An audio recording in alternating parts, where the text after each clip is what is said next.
નમસ્કાર મિત્રો, સીધું ને સટના એપિસોડમાં આપણે માફીવીર સાવરકરની વાત કરવાના છીએ. તમને જરા નવાઈ લાગી હશે કે માફીવીર કેમ કયા. હવે તો એમના નાના ભાઈ, એમના પૌત્ર સાત્વિકી સાવરકરે પણ કહ્યું છે કે વીડી સાવરકર, વિનાયક દામોદર સાવરકર, ક્ષમા કરશો, વિનાયક દામોદર સાવરકર, કારણ કે મરાઠી નામોમાં ભાઈ કે દાસ નથી લાગતું. બેરિસ્ટર સાવરકર એમના નાના ભાઈ ડોક્ટર નારાયણ સાવરકર, જે ડેન્ટિસ્ટ હતા, અને એમના પૌત્ર, એમણે જે રીતે પુણેની અદાલતમાં એમણે રાહુલ ગાંધી સામેનો જે કેસ કર્યો છે, એ કેસની અંદર સુનાવણીમાં માફીવીર સાવરકરે 5 વખત નહીં 10 વખત માફીનામા અંગ્રેજ સરકારને લખ્યાની વાત એ ચને એમણે કબૂલી છે. હવે આ વાત તમને નવાઈ લાગશે કે એમણે કંઈક રહસ્યોદ્ઘાટન કર્યું, કારણ અમને એમ હતું કે વૈભવ પુરંદરે ટાઈમ્સ ઓફ ઇન્ડિયાના એડિટર, સિનિયર એડિટર રહ્યા. એમણે Savarkar the true story of the father of Hindutva એ એમણે પુસ્તકમાં સાવરકરના માફીનામા એ નોંધ્યા છે. અને અમે એ પુસ્તક વાંચતા એમાંથી અમને 7 માફીનામા, મર્સી પિટિશન્સ, આંદામાનની જેલમાં, સેલ્યુલર જેલમાં એ જ્યારે હતા ત્યારે એમણે જે છૂટવા માટે એમણે જે માફીનામા, મર્સી પિટિશન્સ જેને કહેવાય, અંગ્રેજ સરકારને, અને હું તમારો આજ્ઞાંકિત, તમારો વિનમ્ર, હું રાજકીય પ્રવૃત્તિથી વિરક્ત થઈને રહીશ વગેરે વગેરે ખાતરી આપતા, અને મેં જે શસ્ત્રો મોકલાવ્યા હતા ભારતમાં હિંસક ક્રાંતિ માટે, એ બદલ હું ખેદ વ્યક્ત કરું છું. આ સહિતની બધી જ વાતો એમણે બહુ સ્પષ્ટપણે કરી છે. આ મર્સી પિટિશન્સ વાંચવા જેવી છે. મર્સી પિટિશન્સ નેશનલ આર્કાઇવ્સમાં આજે પણ હયાત છે, અને એ મર્સી પિટિશન્સ એ તમારે વાંચવી હોય તો નેશનલ આર્કાઇવ્સમાં જવું પડે, કારણ કે દસ્તાવેજ ઓરિજિનલ ફોર્મમાં ત્યાં હાજર છે. અને કાં તો તમારે આ વૈભવ પુરંદરેના પુસ્તક, એમાંના એ માફીનામા વાંચવા જોઈએ, જેથી અમે જે કહીએ છીએ એ તમને તથ્ય અને સત્ય એ સમજાય. તમને ખ્યાલ હશે કે આપણે આપણી ચેનલ પર સચ્ચાઈ સાવરકરનીના એપિસોડ કરેલા. એમાં પણ તમામ સાવરકર પરના તમામ સાહિત્ય એને આધારે આપણે એ બાબત બહુ સ્પષ્ટ કરી હતી કે જ્યારે નેતાજી સુભાષચંદ્ર બોઝ કોંગ્રેસ છોડ્યા પછી પણ ઇન્ડિયન નેશનલ આર્મીના વડા તરીકે અંગ્રેજોની સામે લડી રહ્યા હતા.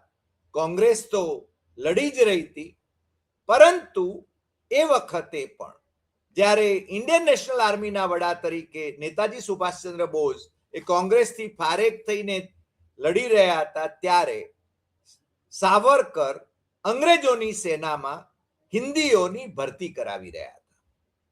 સાવરકર હંમેશા બ્રિટિશ તરફી રહ્યા છે, અને એનું ઉદાહરણ તમને આપણા અગાઉના એપિસોડ તમે જોશો તો તમને ખ્યાલ આવી જશે. સુભાષચંદ્ર બોઝે પોતાની આત્મકથામાં બહુ સ્પષ્ટપણે લખ્યું છે કે કોંગ્રેસ છોડ્યા પછી એમણે મુંબઈ જઈને સાવરકર અને મોહમ્મદ અલી જીણા એમની સાથે મુલાકાત કરીને એમ કહ્યું હતું કે આપણે સંયુક્તપણે અંગ્રેજો અહીંયાથી જાય, અંગ્રેજો અહીંયાથી ટળે, સરદાર સાહેબના શબ્દોમાં કહીએ તો, એને માટે ચળવળ ચલાવીએ. પરંતુ સાવરકર અને ઝીણા એ તો અંગ્રેજોના નિષ્ઠાવંત હતા. એમણે છે ને સુભાષચંદ્ર બોઝને નન્નો ભણી દીધો હતો. 1942ની જે ચળવળ થઈ, હિન્દ છોડો ચળવળ, ગાંધીજીએ એલાન કર્યું, સરદાર સાહેબે કહ્યું કે અંગ્રેજો ટળો અહીંયાથી. અને એ વખતે કોંગ્રેસની સંપૂર્ણ નેતાગીરી જ્યારે જેલમાં હતી ત્યારે એ હિન્દ છોડો આંદોલન અથવા ચળવળ એનો વિરોધ કરનાર બે વ્યક્તિઓ હતી. એક હિન્દુ મહાસભાના વડા તરીકે, અધ્યક્ષ તરીકે સાવરકર, અને મુસ્લિમ લીગના વડા તરીકે મોહમ્મદ અલી ઝીણા. તમે જાણો છો કે આ બંને જણા એ અંગ્રેજોને પક્ષે હતા. અને જ્યારે કોંગ્રેસની સરકારો એમણે રાજીનામા આપી દીધા હતા ત્યારે બંગાળમાં મુસ્લિમ લીગી ફઝલુલ હક, જેણે પાકિસ્તાનનો ઠરાવ રજૂ કર્યો હતો 1940માં લાહોરમાં મુસ્લિમ લીગના અધિવેશનમાં, એમની સરકારમાં ડોક્ટર શ્યામા પ્રસાદ મુખર્જી હિન્દુ મહાસભાના કાર્યાધ્યક્ષ સાવરકરના કહેવાથી એ વિત્ત મંત્રી હતા, નાણાં મંત્રી હતા બંગાળની સરકારમાં, પ્રાંતિક સરકારમાં.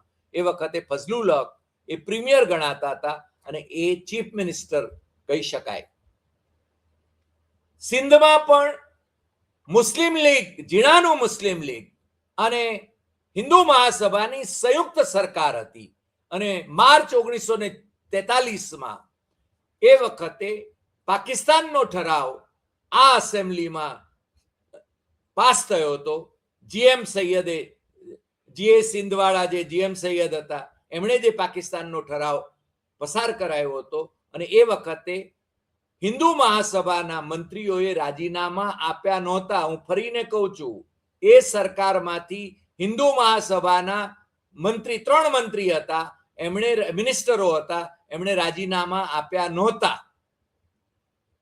હા, એટલું જરૂર કે એમના ધારાસભ્યો અને મંત્રીઓએ એ ઠરાવનો વિરોધ કર્યો હતો, પરંતુ એ સરકારમાં એ ચાલુ રહ્યા. એટલે મને લાગે છે કે આપણા અગાઉના સચ્ચાઈ સાવરકરની ના એપિસોડ આપ ફરીને જો આપણી ચેનલ ઉપર શોધીને જુઓ તો તમને ઘણી બધી વાત એ સાવરકર ઉપરથી સમજાશે. સાવરકર એ નાસ્તિક હતા. અત્યારે જે હિન્દુ ધર્મને નામે, મુસ્લિમ વિરોધને નામે જે સરકાર આપણી છે ને, જે સત્તામાં જે લોકો છે એ ખેલ કરી રહ્યા છે, એ અથવા તો ઘુસપેઠિયા કહે છે મુસ્લિમોને, એ લોકો એ સમજવું જોઈએ કે સાવરકર એ નાસ્તિક હતા. સાવરકર નાસ્તિક હતા એ વાત એમના લખાણોમાં બહુ સ્પષ્ટ હતી. એટલું જ નહીં, સાવરકર માંસાહારી હતા અને સાવરકર એમ માનતા હતા કે ગાયને માં કહી શકાય નહીં, ક્યારેય નહીં, અને ગોમાંસ ખાઈ શકાય. અત્યારે જે ખેલ ચાલી રહ્યા છે એ તમે સમજી શકો છો. હવે આ જે ખટલો ચાલ્યો, જેની આપણે શરૂઆતમાં જ વાત કરી કે 10 વખત એમણે માફીનામા, મર્સી પિટિશન્સ અંગ્રેજ સરકાર સમક્ષ રજૂ કરી, એ એમના સાત્યકી સાવરકર, નારાયણ સાવરકરના પૌત્ર, એમણે આ કેસ છે ને લંડનમાં રાહુલ ગાંધી, કોંગ્રેસના નેતા અને લોકસભામાં વિપક્ષના નેતા, એમણે 5 માર્ચ 2023ના રોજ જે ઉચ્ચારણ કર્યા છે સાવરકરને વિશે, એને ડેફેમેશન કેસ એમણે ફાઇલ કર્યો છે પુણેમાં, પુણેની MP MLA કોર્ટમાં. અને એની સુનાવણી બહુ રસપ્રદ રીતે ચાલી રહી હતી. અને રાહુલ ગાંધીને બદનામ કરવા માટેના જેટલા ખેલ થાય એટલા ત્યાં કરવામાં આવી રહ્યા હતા. પરંતુ આ સોમવારે જ્યારે સુનાવણી થઈ ત્યારે સાત્યકી સાવરકરે અદાલતમાં કબૂલ્યું કે અંગ્રેજો સમક્ષ મર્સી પિટિશન્સ, આંદામાનની જેલમાંથી છૂટવા માટે સાવરકરે 10 વખત મર્સી પિટિશન કરી છે. અમને એમ હતું કે 5 વખત સાવરકરે અને બે વખત, એક વખત એમના ભાભીએ અને એક વખત એમના પત્નીએ એ મર્સી પિટિશન કરી હતી. એટલે 7 મર્સી પિટિશન્સનો અમને ખ્યાલ હતો, પરંતુ સાત્વિકીએ તો 10 મર્સી પિટિશન કરી હતી એવું જ એને અદાલતમાં કહ્યું છે. એટલે ન માનવાને કોઈ કારણ નથી, પરંતુ એમણે પાછો એવો ખેલ પણ કર્યો છે. એ એમ કહે છે કે એ સરકારને સબમિસિવ નહોતા, અથવા તો સરકાર પ્રત્યે નિષ્ઠા નહોતા ધરાવતા, એટલે કે અંગ્રેજ સરકાર પ્રત્યે નિષ્ઠા નહોતા ધરાવતા. અરે, અંગ્રેજોની કૃપાથી એ બંગાળમાં, વાયવ્ય પ્રાંતમાં, સિંધમાં મુસ્લિમ લીગ સાથે એમની હિન્દુ મહાસભા એ સરકાર ચલાવતી હતી, અને છતાં એમની લોયલ્ટીની વાત જ્યારે ભાઈશ્રી કરે છે સાત્વિકી, ત્યારે એ મને લાગે છે કે કંઈક આપણને શંકા વધુ દ્રઢ થાય એવું છે. પરંતુ આપણે તેમ કહેવાય છે એમને ડબલ જન્મ ટીપ થઈ હતી, 50 વર્ષની જન્મ ટીપ થઈ હતી. સાવરકર આંદામાન જેલમાં કેટલો સમય રહ્યા? તો 50 વર્ષ નહીં, એમને ત્યાં સુખરૂપ જ રહ્યા. એમને ઘાણીએ ફેરવવામાં આવ્યા, ઘાણીએ બળદની જેમ જોડવામાં આવ્યા, અને આ બધી વાતો છે ને એમના વખતમાં જે લોકો ત્યાં આગળ હતા એમણે જે દસ્તાવેજીકરણ કર્યું છે એ દસ્તાવેજીકરણ પણ સાવરકરે જે પોતાની આત્મકથાનક જે રજૂ કર્યા છે એના કરતા જુદું હતું. બીજું, વીર સાવરકર. આ વીર સાવરકરે છદ્મ નામથી લખેલા એક પુસ્તકમાં પોતાને જ વીર સાબિત કરવાની કોશિશ કરી છે, પોતે જ પોતાને. અને આરએસએસના ઇતિહાસકાર ડોક્ટર રવિન્દ્ર રામદાસ, જેમની સાથે મુંબઈમાં અમને વ્યક્તિગત સંબંધ હતો, માટુંગામાં રહેતા હતા, 2-3 વર્ષ પહેલા જ ગુજરી ગયા. એ રવિન્દ્ર રામદાસે શિવતીર્થ એટલે કે શિવાજી પાર્ક પરના સ્વાતંત્ર્યવીર સાવરકર જે એનું સ્મારક છે ત્યાં, જે આરએસએસના કંટ્રોલમાં છે, એ પહેલા તો એની વેબસાઇટ ઉપર એ પુસ્તક હતું, અને પુસ્તકની પ્રસ્તાવનામાં રવિન્દ્ર રામદાસે લખેલું કે આ છે ને છદ્મ નામે સાવરકરે પોતાને વીર ગણાવ્યા છે. આ પુસ્તક લખ્યું છે અને પોતાને વીર ગણાવ્યા છે. હવે સાવરકરે 10 વખત માફીનામા રજૂ કર્યા છે, અને ભારતીય જનતા પાર્ટી ને ખરેખર જો એ આરએસએસ નું સંતાન છે, તો આરએસએસના જે સરસંઘચાલક, પહેલા સરસંઘચાલક, કારણ કે આરએસએસ ની સ્થાપના 25 જણાએ કરી હતી, જેમાં સાવરકરના મોટા ભાઈ ગણેશ એટલે કે બાબુરાવ સાવરકર એમનો પણ સમાવેશ હતો. બાળાજી હુદ્દાર નો પણ સમાવેશ હતો. ડોક્ટર હેડગેવાર એ પહેલા સરસંઘચાલક થયા, પણ અને બાળાજી હુદ્દાર એ પહેલા સર કાર્યવાહ થયા, એટલે કે મહામંત્રી થયા, પણ પાછળથી બાળાજી હુદ્દાર કમ્યુનિસ્ટ નેતા થયા હતા. એમની ભૂમિકા બદલાઈ ગઈ હતી, અને છતાં ડોક્ટર હેડગેવારની એટલી ઉદાર નીતિ હતી કે એમણે એમને શીત શિબિરમાં બૌદ્ધિક માટે પણ બોલાવ્યા હતા. હવે આ આરએસએસ સાથે અથવા હિન્દુ મહાસભા સાથે સંકળાયેલો આ પરિવાર, સાવરકર પરિવાર, એનો સંબંધ એટલે કે ખાસ કરીને બેરિસ્ટર સાવરકરનો સંબંધ એ ગાંધીજીની હત્યા માટે પણ એની સાથે એનો સંબંધ આવતો હતો, એ તમે જાણો છો. અને નથુરામ ગોડસે એ સાંગલીનો આરએસએસનો બૌદ્ધિક પ્રમુખ હતો, અને નથુરામ ગોડસે ના ભાઈ ગોપાલ ગોડસે, જે મુંબઈમાં અમે જ્યારે હિન્દુસ્તાન સમાચાર હિન્દી એજન્સીમાં કાર્યરત હતા ત્યારે એ અમારી ઓફિસે આવતા હતા, અને એમણે અનેકવાર કહ્યું છે એમની દીકરી સાવરકર પરિવારમાં પરણાવેલી, અને આ જે સાવરકર સમગ્રના જે 10 ગ્રંથો પ્રકાશિત કરાયા છે એ પણ એમની દીકરી જે એના કોપીરાઇટથી, હિમાની સાવરકર, એ ગોપાલ ગોડસેની દીકરી, એના કોપીરાઇટથી આ વોલ્યુમ 10 વોલ્યુમ સાવરકર પરના એ પ્રકાશિત થયેલા છે. તમને ખ્યાલ હશે કે આ ગ્રંથો એ અધિકૃત ગણાય છે, તમારામાંથી જેમને રસ હોય એમણે પ્રભાત પ્રકાશને પ્રકાશિત કરેલા આ ગ્રંથો છે. દિલ્હીનું પ્રકાશન ગૃહ છે પ્રભાત પ્રકાશન, એણે આ 10 વોલ્યુમ, અને એમાં સાવરકર સમગ્ર સાવરકરના બધા જ ગોમાંસ ખાઈ શકાય, ગાયને માતા કહી શકાય નહીં,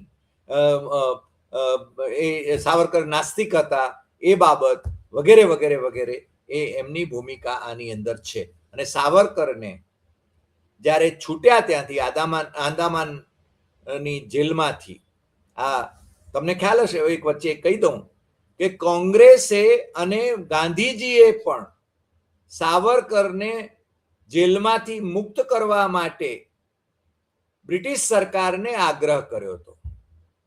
પણ આપણે ત્યાં એક મિનિસ્ટર એવા જ્ઞાની માણસ હતા કે જેમણે કહ્યું કે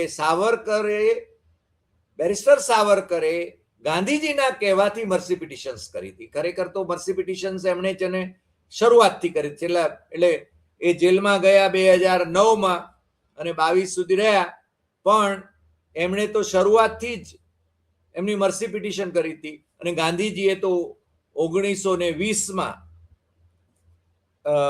1909માં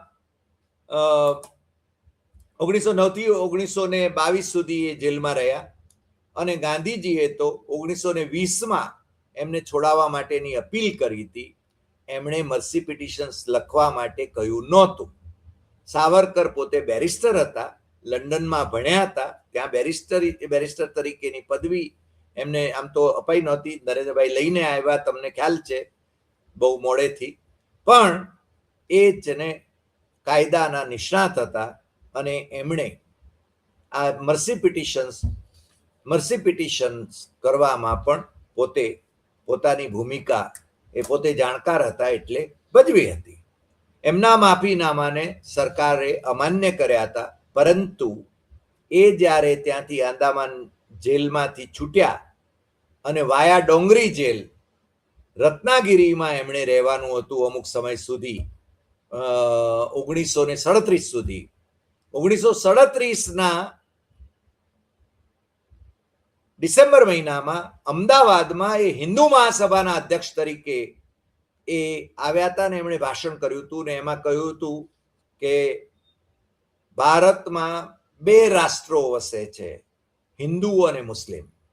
આમ તો એમણે 1923માં જે હિન્દુત્વ પુસ્તક લખ્યું હતું એની અંદર પણ એમણે હિન્દુ અને મુસ્લિમ એને અલગ કર્યા હતા.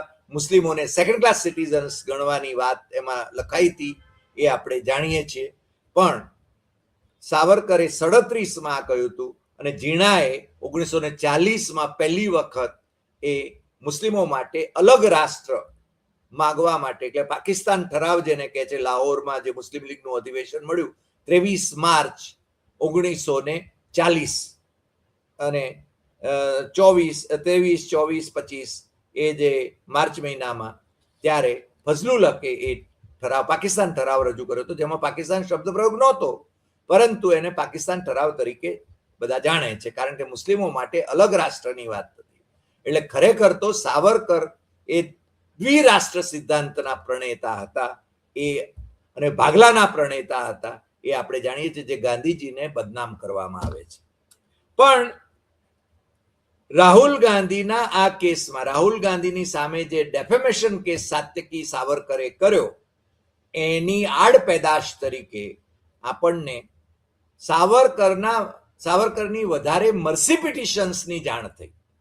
મેં કહ્યું એમ, મને સ્વીકારવામાં જરાય વાંધો નથી કે વૈભવ પુરંદરે, જે ટાઈમ્સ ઓફ ઇન્ડિયાના સિનિયર એડિટર, એમણે જે પુસ્તક લખ્યું છે Savarkar the true story of the father of Hindutva, એ પુસ્તકમાં એમની 7 મર્સી પિટિશન્સનો ઉલ્લેખ છે, જેમાં મેં કહ્યું એમ કે 5 મર્સી પિટિશન્સ એ સાવરકરે પોતે, એક એમના પત્નીએ અને એક એમના ભાભીએ, અને તારીખવાર પ્રમાણે આપણે અગાઉના કેટલાક એપિસોડની અંદર એનો ઉલ્લેખ કર્યો છે, એટલે હું એમાં અત્યારે જતો નથી. પરંતુ આ 10 મર્સી પિટિશન્સની વાત હવે આવી છે, અને એ વાત પછી આપણે એ 10 મર્સી પિટિશન્સ ઉપર પણ એકાદ એપિસોડ આપણે કરીશું આવતા દિવસોમાં.